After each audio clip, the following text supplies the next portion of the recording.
malam ini menampilkan seorang bintang baru. Bintang yang baru sebulan ditabalkan sebagai Johan Singapore Idol ketiga daripada lebih 4,000 penyertaan tahun lalu. Kemenangan Sezairi Sezali bermakna beliau anak Melayu ketiga menjadi Singapore Idol. Namun kemenangannya juga merupakan yang paling mempunyai kontroversi. Misalnya cakap-cakap mengenai adakah Singapura memerlukan seorang lagi Singapore Idol Melayu dan usaha melobi oleh setengah pihak untuk mewujudkan seorang Singapore Idol perempuan. Serta langkah setengah orang yang mempersoalkan daya Sezairi untuk dipasarkan sebagai seorang bintang penyanyi kerana kurang tampan dan sebagainya. Namun yang jelas, Sezairi berjaya menepis segala halangan dan cabaran sehingga dijulang sebagai pemenang dengan 61% undi. Iaitu suatu jurang kemenangan yang boleh dikatakan besar.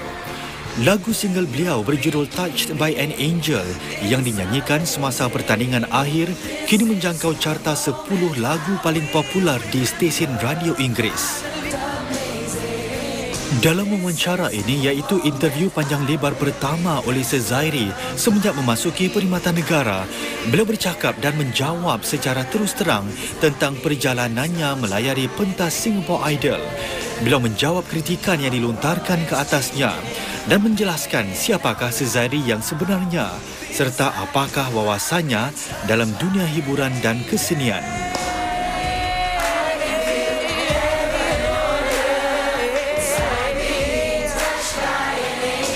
Sezairi Sezali, selamat datang ke Rancangan Bicara. Terima kasih. Baik, sebagai juara Singapore Idol ya, anda ini seorang selebriti ya. Bagaimana rasanya mendapat lebih banyak publicity? Kalau boleh saya katakan berbanding dengan sebahagian daripada anggota parlimen ya. Pendek kata, anda kini lebih popular lah daripada mereka. Apa perasaan anda? Tak terfikir pun lah. Tapi tak adalah ikut lifestyle selebriti sangat lah. Saya sebab baru sebulan since saya menang kan. Jadi sejak masa tu pun tak banyak masa lah nak fikirkan tentang hidup selebriti. Saya lagi popular dari siapa lah, lagi popular dari siapa, tak ada terfikirlah. Ya. Saya tumpukan masa pada idea kepada album yang akan datang ajalah. Pendeknya ya, anda kini begitu dikenali ya, dan sebagai seorang anggota NS sekarang ya, kongsi dengan kami ya, Sezairi, apa yang berlaku apabila para rekrut lain melihat bahawa Singapore Idol bersama mereka dalam satu ferry, dalam satu company dan satu camp dan sebagainya. Semua, mereka semua ada muka yang sama. Muka dia macam gini. Macam kenal, macam tak kenal. Ada yang dah kenal, ada yang dah tahu saya nak masuk kan. Tapi adalah peristiwa yang pada saya kelakar lah. Okey, enlistee semua harus mengambil vaccination kan. H1N1, lupus, macam-macam benda lah. Jadi bila saya berada di medical center, mereka dapat tahu lah, ini Platoon 4 kan. Ada Singapore Idol kan Platoon 4. Jadi dia panggil satu medical office semua turun nak tengok saya kena inject di bontot lah kan. Jadi satu bontot saya menghadap diorang menghadap saya, ramai-ramai tengok saya kena inject di bontot. Jadi malu jugalah, kelakar lah. Macam-macam benda lah. Ada juga sekali lepas. Tapi mungkin itu sebagai satu penghormatan ya untuk Singapore Idol. Penghormatan ya, tak adalah. Banyaklah peristiwa yang kelakar. Dari situ saya lepas training kan, ada kemo lah di muka. Kemo kan. Jadi saya pergi ke apa ni? Lalu company line. Terus ada banyak orang lalu, diorang cakap lah, Singapore Idol, kau sembunyi ke, kau pakai kemo ke, kau letak pokok atas kepala kau pun kita tetap kenal lah. Jadi kelakar jugalah. Anda rasa lebih selesa dengan imej baru nampaknya berambut botak? Selesa tu tak sangat lah. Pada mulanya memang keluar pakai topi. Tapi macam mana saya buat pun orang tetap kenal kan. Jadi apa nak buat kan? Just embrace it lah. Sepatutnya ya 6 bulan pertama selepas anda menang Singapore Idol ya, merupakan satu tempoh yang paling berharga sekali ya. Banyak show, banyak undangan, banyak orang mahu mendapat sekelumit daripada Sezali lah. Tapi dengan anda sekarang mengikuti NS ya, adakah ini semacam bagi anda lah sejujurnya suatu macam perasaan rugi besar lah kerana tak dapat memanfaatkan populariti anda sedemikian? Kalau nak cakap sejujurnya kan, adalah sikit rasanya macam terbantut gitu kan. Tapi it's necessary lah pada saya. Ini adalah every boy has to go through it lah. NS, melakukan perkhidmatan untuk negara, pada saya amat penting lah. I owe it to the nation to do it. Jadi saya tak berapa fikirkan sangat lah. Walau bagaimanapun ya, lagu single anda yang baru keluar juga ya, nampaknya sudah mula berkumandang di radio ya. Di tangga berapa lagu anda sekarang ni?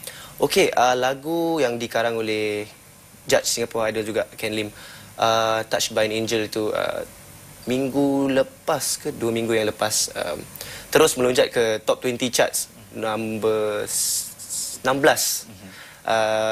Usually lagu yang loncat ke top 20 selalu start off with 2019-11. Tapi saya pun terkejut lah dapat tahu, saya dapat panggilan daripada salah satu teman saya. Dia cakap, Sezairi, guess what? Touched by an Angel terus lompat nombor 16. Jadi pada waktu tu saya pun dalam camp. Jadi saya tak berapa sure lah kan. Tak adalah, jangan tipu aku lah. But it was true, and bangga jugalah perasaannya. Sekarang saya rasa lagu tu telah memanjat ke nombor 13. Ya. Sampai sekarang ini media belum tahu lagi. Oh, ada banyak rahsia. Rahsianya banyak. Contohnya? Perkara-perkara di backstage ni semua memang tak ada orang tahulah. Kita duduk, we give a lot of motivation to each other lah, me and Sylvia. Motivasi bagaimana yang anda berikan kepada Sylvia? Senang kata kan, orang yang paling bermotivasi pada saya Sylvia lah. Kita tak menganggap diri satu sama lain sebagai musuh. I would tell her that tadi kau nyanyi lagu ni ada, jangan marah lah tapi ada off peak sikit. Bila tengok kamera tu, muka jangan saya panggil dia selenga lah kan. Jadi muka jangan selenga sangat lah. Then she will also say to me lah, tadi yo nyanyi ada suara ada kahak sikit lah. Lain kali kahak buang dulu lah sebelum nyanyi, naik on stage. So it's a very positive environment lah for me and Sylvia backstage. Tapi ada tak sebarang perkara atau peristiwa paling emosional yang berlaku sebelum hari final itu? Banyak sangat lah nak dikatakan. Tapi yang paling emosional bagi saya ialah perhubungan antara keluarga lah bagi saya. Sebab kita kan dah biasa cuma jumpa 1 tahun sekali je hari raya haji. Nenek, makcik, pakcik yang saya tak kenal pun kadang-kadang ada 5 tahun sekali nampak pun semua. Tapi tiap-tiap minggu diorang datang. Jadi it was a very bonding kind of thing lah. Very family. I feel that lah, pada pendapat saya lah, Singapore Idol telah membawa keluarga saya a lot closer lah. So terharu sangat lah, emotional lah bagi saya. Jadi misal kata ya, kalau dahulu keluarga anda cuma mungkin 20 orang, sekarang 100 orang begitu. 200, 300 pun mungkin ada lah. Juga pada saya, antara saya dengan bapa ayah saya pun, kita punya relationship very complicated lah. Maksudnya? Dari kecil lah, saya memang tak berapa berbual dengan bapa saya sangat lah. Boleh katakan kami berdua ego besar sangat lah. Tak muat lah. Bilik tu tak muat, ego besar sangat. Jadi saya tak sangkakan lah yang dia akan memberi motivasi sebegitu. Roadshow dia datang. Apa yang beliau lakukan ya yang begitu menyentuh hati anda lah? Banyak perkara lah. I mean, dia tak pernah hantar saya pergi sekolah. Sebab saya tak nak naik motor. Saya selalu cakap dengan dia, naik motor tak nak lah. Naik bas lagi bagus lah. Tapi sejak kebelakangan ni dia, kalau saya nak kena ada di Mediacorp pukul 6 pagi, pukul 5 dia dah bangun. Pukul 5 dia dah bangun. Tapi dia tak cakap sangat. Dia kata, kau nak pergi Mediacorp kan? Macam mana ayah tahu Oh, tak ada, dengar mak kau cakap. Apa, ayah nak pergi masjid lah. Ayah tumpang sekali. Rupa-rupanya dia nak hantar macam ada very emotional lah bagi saya. Kita lagi-lagi kita tak berbual, then it's very awkward lah, kind of. Pada mulanya lah, very awkward lah. Then as Singapore Idol went by, and minggu lepas minggu, start to get a lot better relationship with my dad lah. Kita start berbual, dah start berkongsi interest, and berbual pasal muzik. So dari kecil lah memang saya dah, apa-apa saya buat memang nak impress my dad lah. Jadi tapi tak pernah berlaku kan. So Singapore Idol has somewhat membawa kita together lah. Sejauh mana ayah anda sudah begitu impressed dengan apa yang sudah anda capai sejauh ini? Well, ada satu episod yang dia katakan bahawa he was very proud of me and he loved me. Pada saat itu memang saya atas pentas tu memang macam nak breakdown je lah. Memang macam nak banjir je lah muka. Tapi taklah. It was a very, how to say, defining moment lah. Memang that moment was amat penting lah pada saya. I will remember it for life. Sekilas pandang ya, Facebook akaun anda, kita melihat bahawa kebanyakan fans anda ialah orang-orang Melayu saja. Adakah ini sesuatu yang sihat bagi anda memandangkan anda Singapore Idol ya, bukan Malay Idol? Tak ada sangat lah. I mean, orang ada persepsi sendiri kan. So dalam pemikiran orang kan ada, okey, lelaki ni Melayu, mesti banyak peminat Melayu.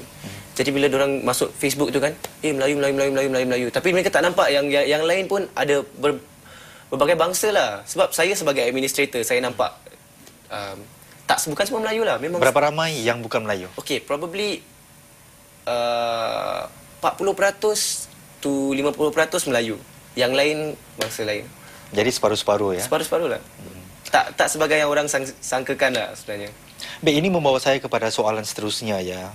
Adakah anda merasa ya bahawa anda sebenarnya menjadi mangsa ya hanya kerana sebahagian anggota masyarakat tidak mahukan seorang Singapore Idol Melayu atau tidak mahukan seorang Singapore Idol laki-laki?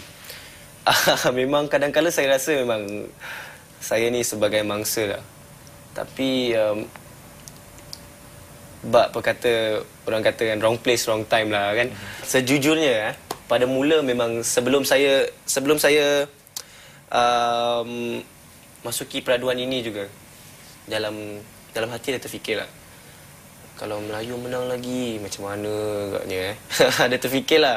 Tapi tak sangkakan pula yang jejaka Melayu yang ketiga yang menang tu akan menjadi saya.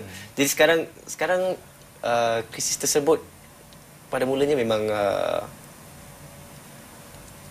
affected me quite a lot lah, emotionally. Sebab saya ambil critics quite seriously lah.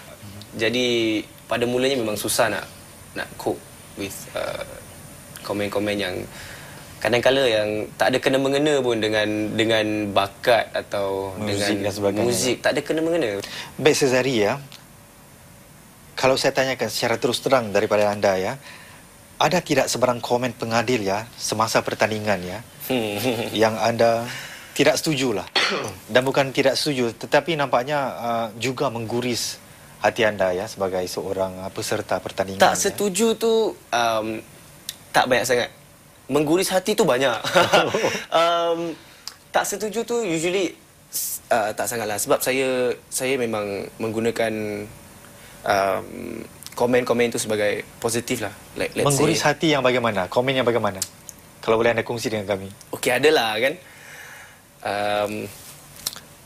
Satu episod ni lah kan, seorang mengatakan bahawa it should be Tabitha instead of me. Pada waktu itulah kan, saya memang backstage. Saya tak dengar sangat lah, sebab saya memang tengah tukar kostum kan. Dan bila saya keluar je, ada orang datang kat saya cakap, kau dengar tadi dia cakap apa? Kenapa dia cakap? Oh, dia kata it should be Tabitha instead of you. Jadi belum naik pentas pun, belum buat persembahan pun dah terus gitu kan. Tapi pengajaran yang saya belajar daripada itu ialah, you can't let what people say affect you. Because pada saya lah I owe it to the people who want to watch me. Kan? I owe it to the people who datang all the way ke Singapore Indoor Stadium, yang susah sangat nak dapat tiket tu, nak menonton final. Jadi pada saya, okay lah, dia nak cakap apa, suka hati dia lah. When I went on stage, I believe lah, saya percaya lah yang saya really turn things around lah. I showed him lah.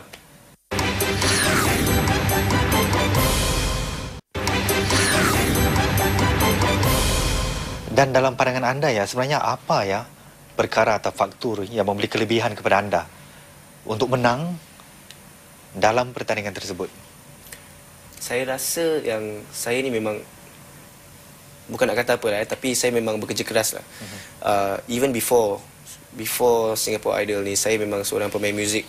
Dan ada pada mulanya bila saya mula bermain muzik, saya bayar tau. I pay people to play. Cakap, okay, I want to play here.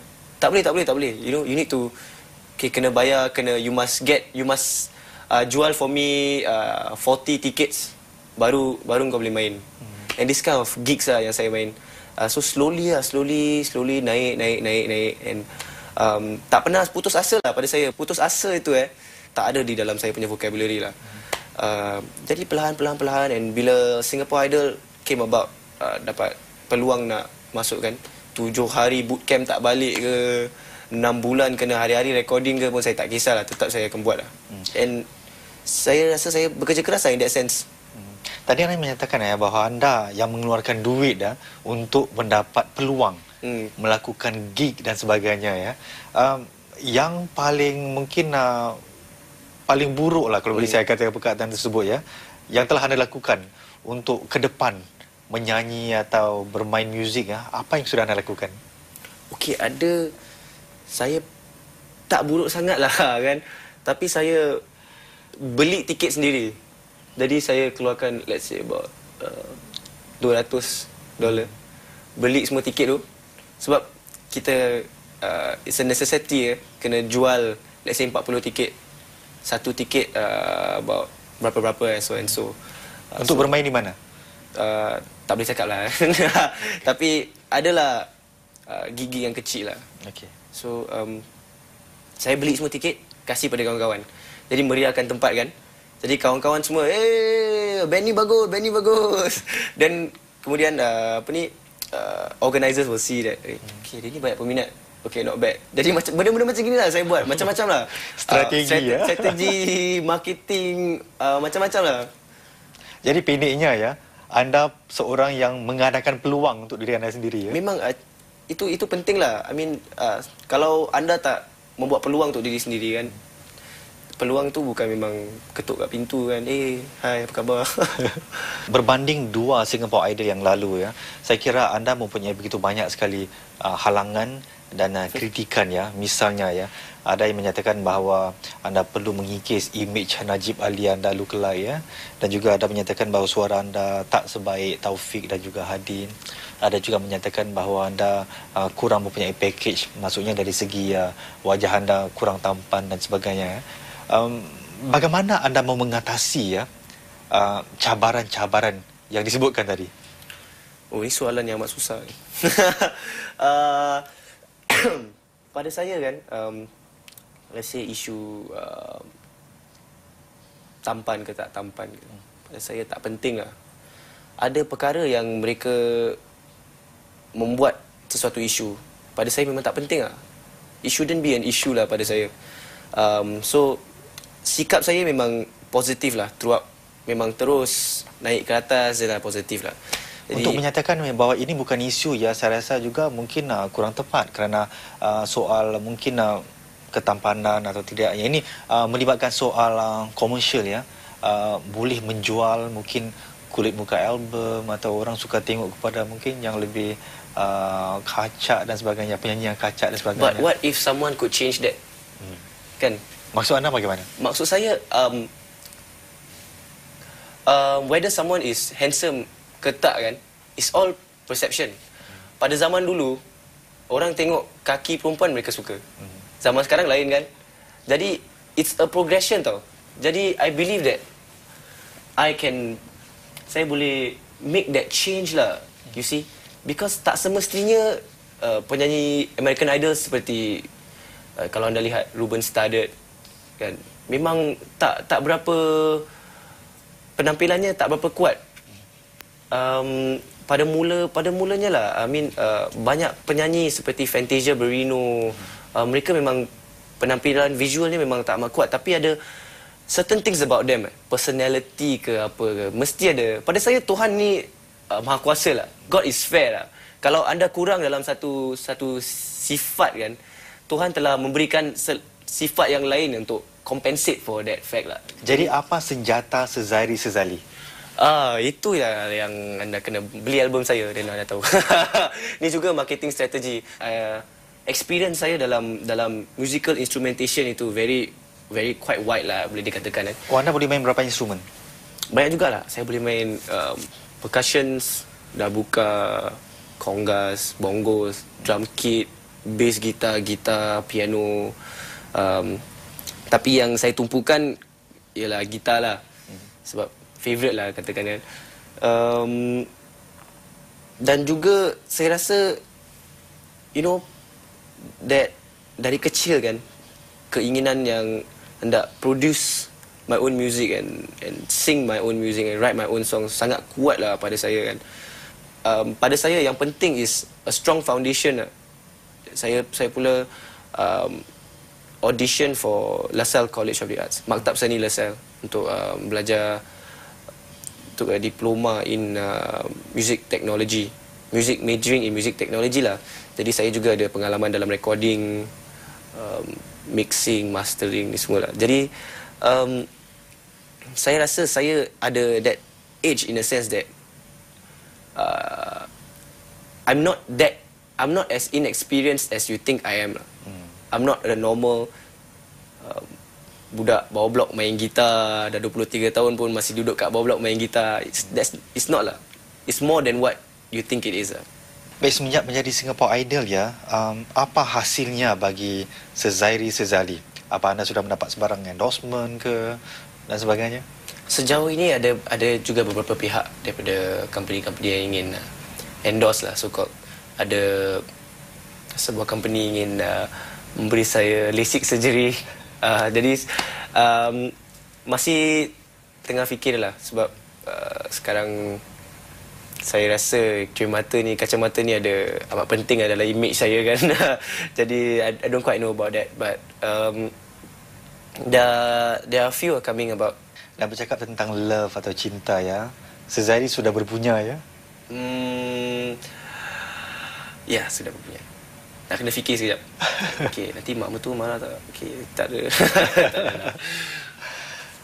Adakah anda selesa untuk menyatakan kepada umum bahawa anda sudah berpunya, memandangkan ada segolongan pihak menyatakannya bahawa kalau seseorang bintang seperti penyanyi atau pelakon mengaku sudah berpunya, mungkin akan kurang peminat dan sebagainya. Bagi Sezairi sendiri ya, mungkin apa pemikiran anda berhubung perkara tersebut? Pemikiran saya tentang ni,